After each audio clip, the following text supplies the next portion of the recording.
En el nombre del Padre, del Hijo y del Espíritu Santo. Amén. Ven, Espíritu Divino, manda tu luz desde el cielo. Padre amoroso del pobre, donen tus dones espléndido. Luz que penetra las almas, fuente del mayor consuelo. Ven, dulce huésped del alma, descanso de nuestro esfuerzo. Tregua en el duro trabajo, brisa en las horas de fuego.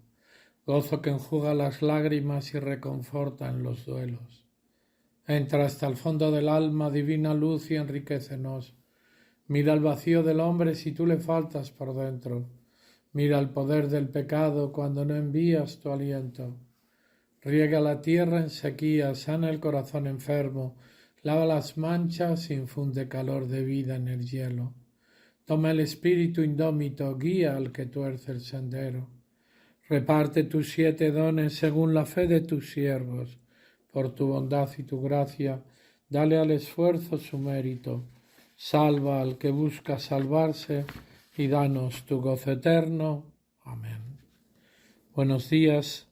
En este segundo domingo del mes de noviembre, en el que todos los meses hacemos este retiro desde la sede de Mater Christi en Madrid, por Emilio Castrillón Hernández.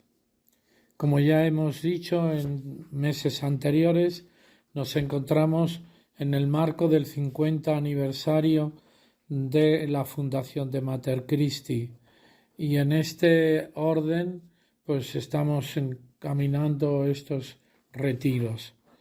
Y así en el gozo y la alegría de esta celebración, porque ciertamente cumplir 50 años de un camino apostólico, de un camino consagrado a Dios y entregado al Señor, pues es algo muy grande. Y en ese gozo y en esa alegría, por el 50 aniversario, hoy queremos plantear el compromiso eclesial que todos tenemos, todos los bautizados, porque en el bautismo fuimos incorporados de una manera total y definitiva al cuerpo místico de Cristo, que es la Iglesia. Y en este mes, pues lo lógico es que reflexionemos, nos paremos, como es lo propio de un retiro espiritual, nos paremos y reflexionemos sobre la Iglesia purgante, que es ese puente, diríamos, entre la Iglesia peregrinante con la Iglesia triunfante. No todas las personas mueren, hacen el tránsito de esta vida a la vida eterna en un estado suficiente de gracia, de purificación, como para pasar directamente a gozar de la presencia de Dios. Y por eso está el purgatorio, y en ese purgatorio no se deja de ser iglesia, y por eso llamamos iglesia purgante. Bueno, pues en nuestro compromiso eclesial vamos a considerar desde la iglesia peregrinante en la que estamos todos nosotros, vamos a considerar a la iglesia purgante. En Mateo 5:26 dice: en verdad te digo que no saldrás de allí hasta que no hayas pagado el último céntimo. Y Santa Teresa de Jesús tiene una cita muy interesante: esforcémonos por hacer penitencia en esta vida. Qué dulce será la muerte de quien de todos sus pecados la tiene hecha. O sea, dice Santa Teresa que si nos esforzamos en hacer penitencia en esta vida, encaminada a la purificación de nuestros pecados, pues la muerte será dulce, porque todos los pecados ya la tiene hecha, ya no hay que pasar por ningún sitio. La referencia primera que tenemos a la purificación de los pecados la encontramos en el libro de los Macabeos. Dice que Judas Macabeo envió a Jerusalén una gran cantidad de dinero para que se ofrecieran sacrificios por la salvación de los soldados muertos en la guerra. Es una cita muy interesante, de 3-4 versículos, que está en el segundo libro de los Macabeos 12, 43-46. Dice: Luego escogió 2000 dracmas de plata entre sus hombres y las envió a Jerusalén para que ofreciesen un sacrificio de expiación. Obró con gran rectitud y nobleza pensando en la resurrección. Si no hubiera esperado la resurrección de los caídos, habría sido inútil, ridículo, rezar por los muertos. Pero considerando que a los que habían muerto piadosamente les estaba reservado un magnífico premio, la idea era piadosa y santa. Por eso encargó un sacrificio de expiación por los muertos, para que fueran liberados del pecado. Es por tanto muy laudable que Judas Macabeo, pensando en la futura resurrección de los soldados, vio que antes debían de purificarse del pecado cometido, y esta fue precisamente la finalidad de la colecta. Los soldados no estaban en el infierno, habían cometido una culpa que requería el perdón de Dios, que podía ser alcanzado en la otra vida mediante los sacrificios y oblaciones realizados por los creyentes que aún estaban en la tierra. Pero nos encontramos que en el Nuevo Testamento ya hay alusiones directas al purgatorio. Jesús habla de un lugar de donde nadie saldrá, sin haber satisfecho la deuda hasta el último céntimo. Y es en Mateo 5:26, que ya lo hemos citado al principio, sin haber satisfecho la deuda hasta el último céntimo. En verdad te digo que no saldrás de allí hasta que hayas pagado hasta el último céntimo. Hay otro pasaje en Lucas 12:10 que dice que el pecado contra el Espíritu Santo no será perdonado ni en esta vida ni en la otra. Por lo tanto, la sentencia ya está dada y ni purgatorio, ni cielo, ni nada. Dice: todo el que diga una palabra contra el Hijo del Hombre podrá ser perdonado, pero el que blasfeme contra el Espíritu Santo no se le perdonará. Lucas 12:10, Mateo 12:31, Marcos 3:29. Entonces podemos pensar que hay pecados que serán perdonados en la otra vida, pero San Pablo afirma que ciertos cristianos cuyas obras no fueron perfectas se salvarán no sin pasar antes por la prueba de fuego. En Corintios, 1 Corintios 3, 14, 15, dice: si la obra que uno ha construido resiste, recibirá el salario, pero si la obra de uno se quema, sufrirá el castigo, mas él se salvará, aunque como quien escapa del fuego. La cosa es muy clara. Vamos a ver. La persona que está peregrinando debe de vivir, no morir, vivir todos los días de su vida en la gracia de Dios. Para eso tenemos los sacramentos, el sacramento del perdón particularmente. Pero, además de eso, esos pecados perdonados deben de ser purificados, que no siempre, no todas las personas saben mantener ese camino de purificación, que lo obtiene de muchas maneras que ya hablaremos más adelante. Entonces, el problema está en que mueras en gracia de Dios o en pecado mortal. Pero aun muriendo en gracia de Dios, puede haber personas que por ignorancia, que por dejación, que por desidia, han cometido faltas y pecados pues que incluso llegan a olvidar porque no frecuentan el sacramento de la confesión y cuando lo hacen, pues lo hacen de tarde en tarde.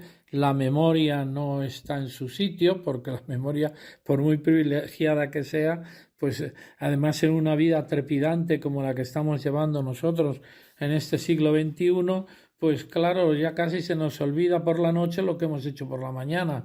Cuánto más la querella que tuve hace 5 días con un hermano, con un amigo, y que en el que discutimos y nos faltamos al respeto, a la caridad, yo qué sé.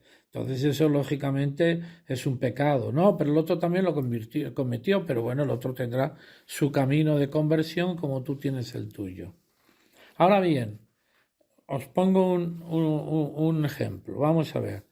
Hay personas que son buenas por naturaleza, no han cometido pecado grave en su vida, no han pecado contra Dios y por lo tanto no han cometido pecado mortal, pero sí tienen pecados, pues eso que acabo de decir, olvidados, que no ha podido confesar o yo qué sé.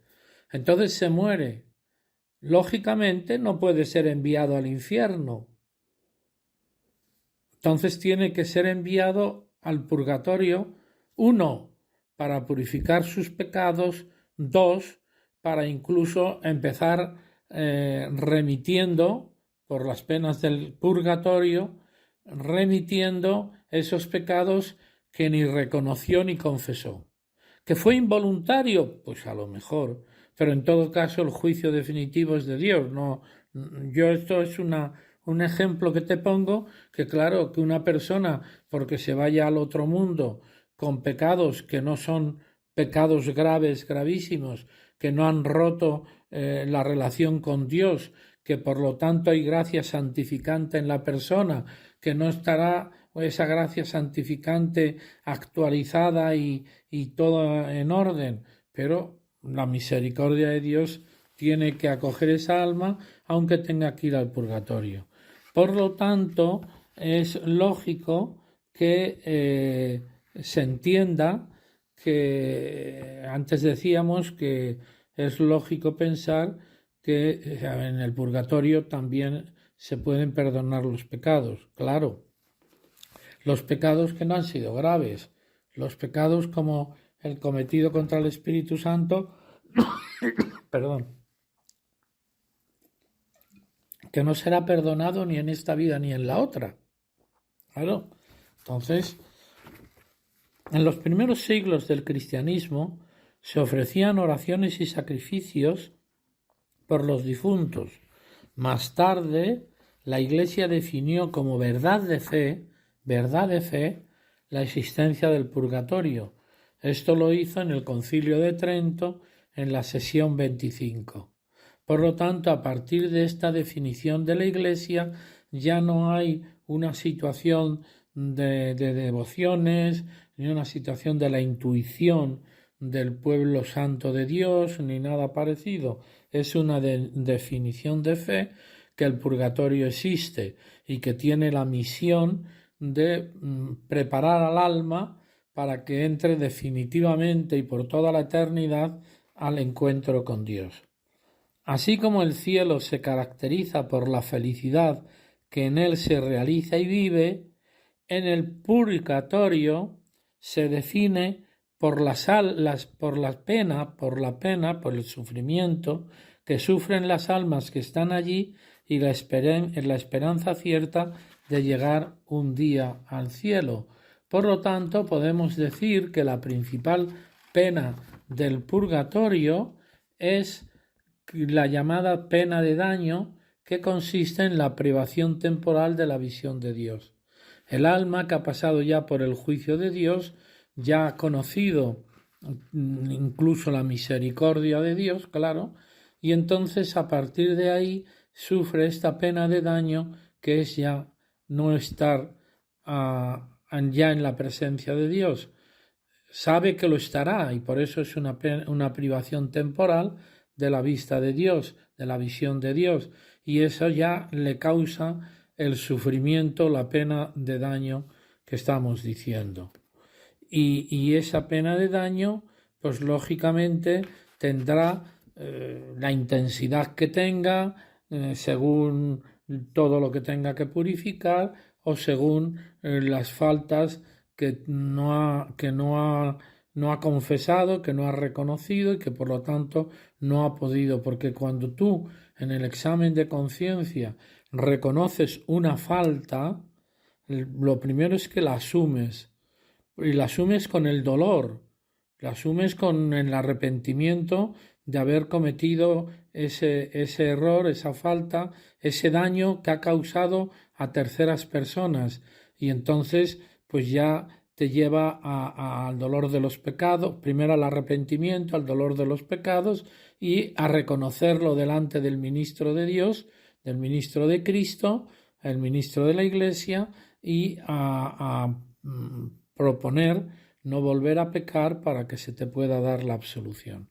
Cuando eso no se ha producido, pues lógicamente hay que hacer un camino que se une al de la purificación de los pecados que sí has reconocido, que sí te has arrepentido, por los que sí has pedido perdón, etcétera, etcétera. A nosotros, ciertamente, nos es un poco difícil, no sé si decir muy difícil, comprender la gravedad de la pena de daño. Yo creo que si nosotros nos ponemos en una dimensión de lo que es amar a Dios sobre todas las cosas y lo que eso supone el primer mandamiento, pues sí nos será más fácil entender que no solamente haber ofendido a Dios, sino haberlo incluso olvidado esa ofensa y por lo tanto no haber hecho todo el camino del arrepentimiento, el reconocimiento, etcétera, pues podemos llegar a entender que en esos momentos en los cuales ya hemos sabido directamente de la existencia de Dios, pues que ciertamente la pena de daño debe de ser algo francamente duro. En este sentido, ignoramos en qué consiste también la visión de Dios. Perdón, la visión beatífica de Dios. Y bueno, pues los grandes místicos nos dan datos y nos dan reflexiones que nos acercan a esta visión de Dios, pero nosotros no somos todavía capaces de entenderlo bien, sobre todo cuando no somos místicos, ni grandes ni pequeños. Bueno, pues somos católicos que queremos vivir en el amor de Dios y en la misericordia de Dios, y haremos lo que podamos hasta para recibir todas las gracias que Dios me quiera dar, para no cerrarme a esas gracias e intentar responder con la mayor disponibilidad posible.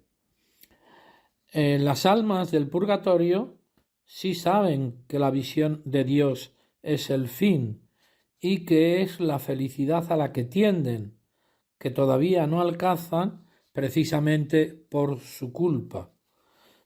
Mientras caminamos por el mundo, vemos en cierto modo con los ojos vendados y no conocemos bien qué es ni quién es Dios. Y eso es un déficit, claro, para nuestra propia vida y para nuestra propia experiencia de fe, pero también es que a veces nos quedamos en esa parte religiosa de la fe, que es el hacer pues el cumplimiento de las normas más, digamos, más elementales, como son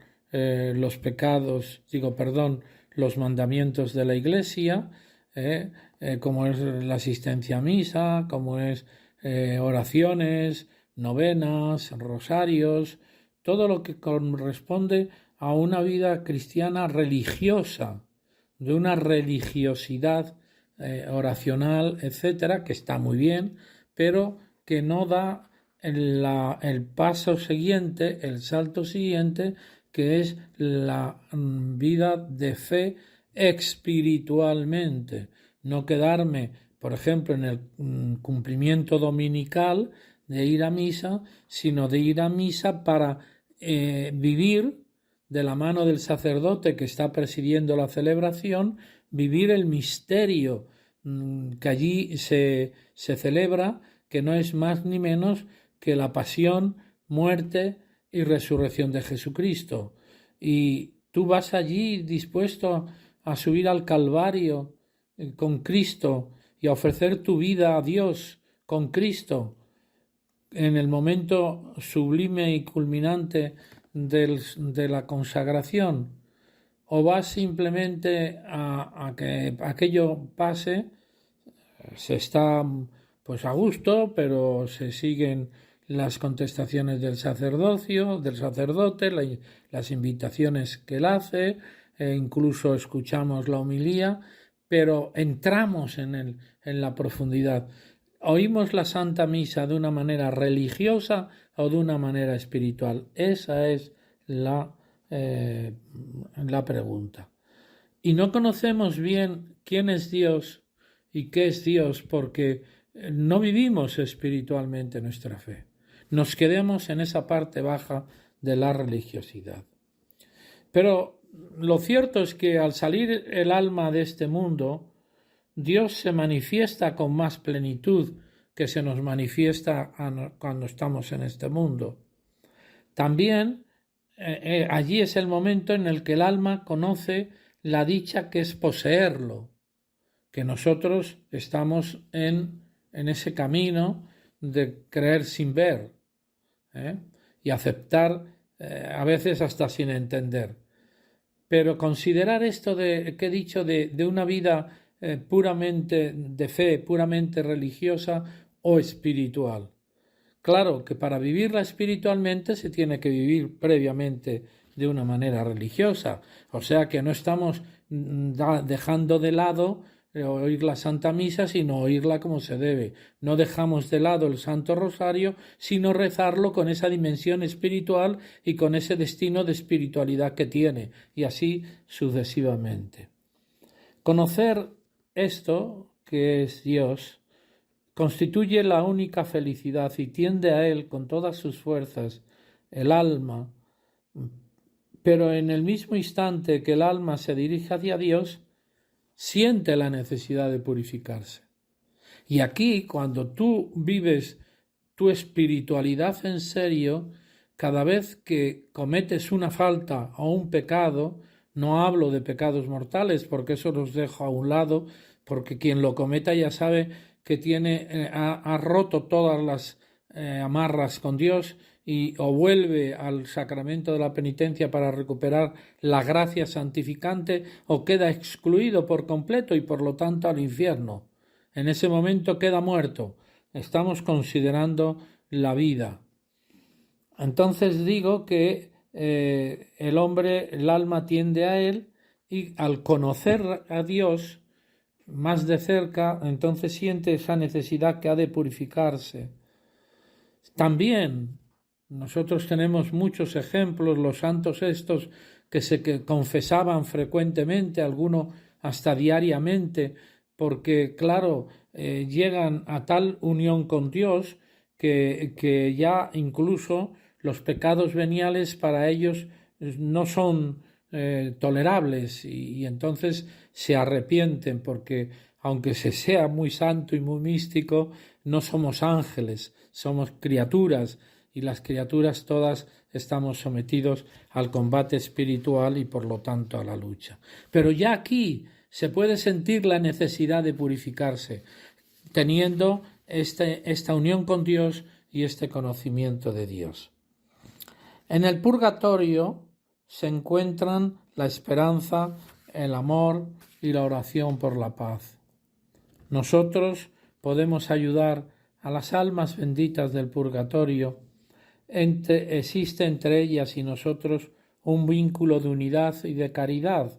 Cada uno de nosotros puede aplicar las buenas obras, la misa, la comunión, la oración, los sacrificios, el trabajo para este fin.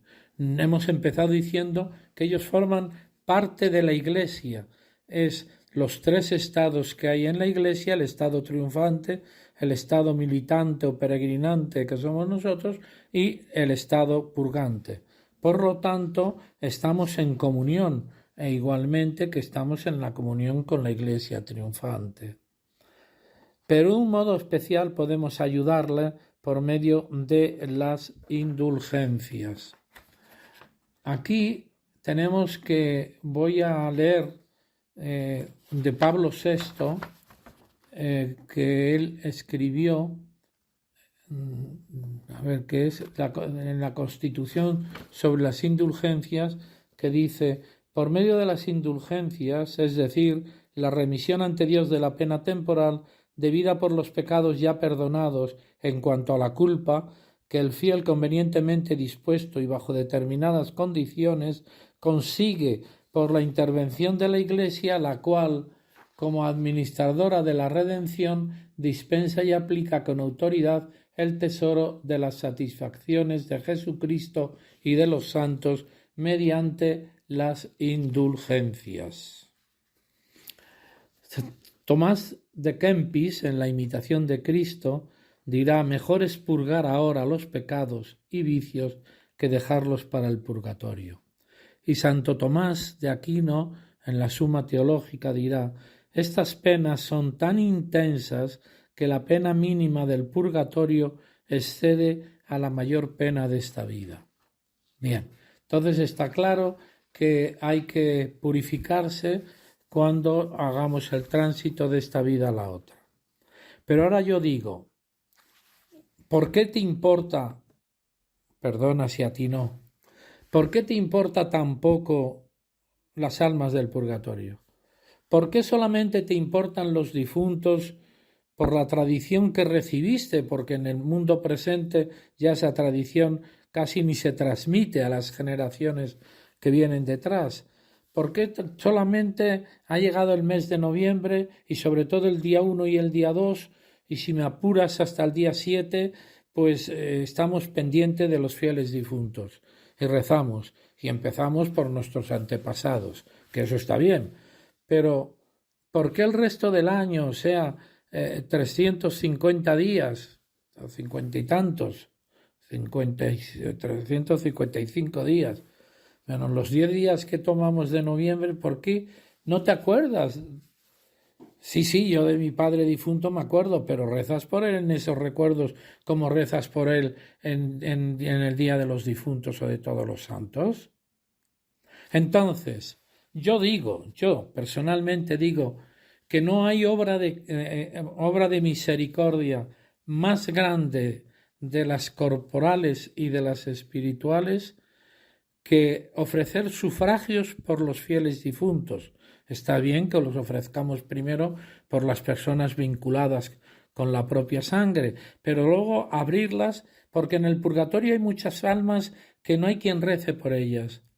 Entonces, en las obras de misericordia corporales, la última es enterrar a los muertos, o sea, dar tratamiento adecuado al cuerpo fallecido y enterrarle. Y en las espirituales, en la última es orar por los difuntos.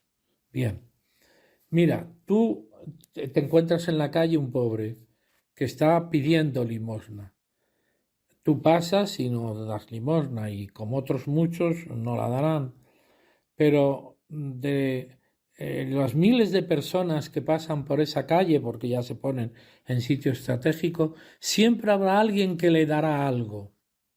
Bueno, pues imagínate las almas benditas del purgatorio tendiendo la mano para pedir una limosna, y que nadie, porque es como nadie pasa, porque nadie se acuerda de él, pues no se la da. ¿Por qué no te acostumbras a rezar un Padre Nuestro, Ave María y Gloria cada día? Tanto trabajo cuesta decir por las almas más necesitadas, porque la Dios sabrá quiénes son las almas más necesitadas. Y rezar un Padre Nuestro, una Ave María en Gloria. Bueno, luego si ofreces misas, si ofreces otro tipo de sacrificios, rosarios, etcétera, mucho mejor. Pero hombre, por favor, tú piensas que hay pobres que nadie les atiende, que son esas almas del purgatorio que no están completamente olvidados. Es verdad que la Santa Iglesia en la misa reza todos los días por los difuntos en el canon y también en la hora de vísperas, pero así todo. Hoy tienes que plantearte el purgatorio cara a ti para el día de mañana y por lo tanto para que lo procures aminorar lo más posible, y el purgatorio cara a los que están en él. Y no puedes continuar siendo un egoísta recalcitrante que al pobre que ves en la calle hasta le sueltas una moneda aunque sea de 10 céntimos. Y a los que están en el purgatorio, que son hermanos tuyos, olvidados porque nadie se acuerda de ellos, no seas capaz de no darle ni tan siquiera esos 10 céntimos. Pues que María, nuestra Madre y nuestra guía, si tú quieres que ella te ayude a comprender bien lo que es una de sus dedicaciones principales, aliviar y atender a las almas benditas del purgatorio, y que ella te ayude y te enseñe, y tu ángel custodio te acompañe para vivir primeramente aquí como debes y luego caminar hacia el cielo, si es posible, sin pasar por el purgatorio, y ayudando cada día a los que están allí. Amén.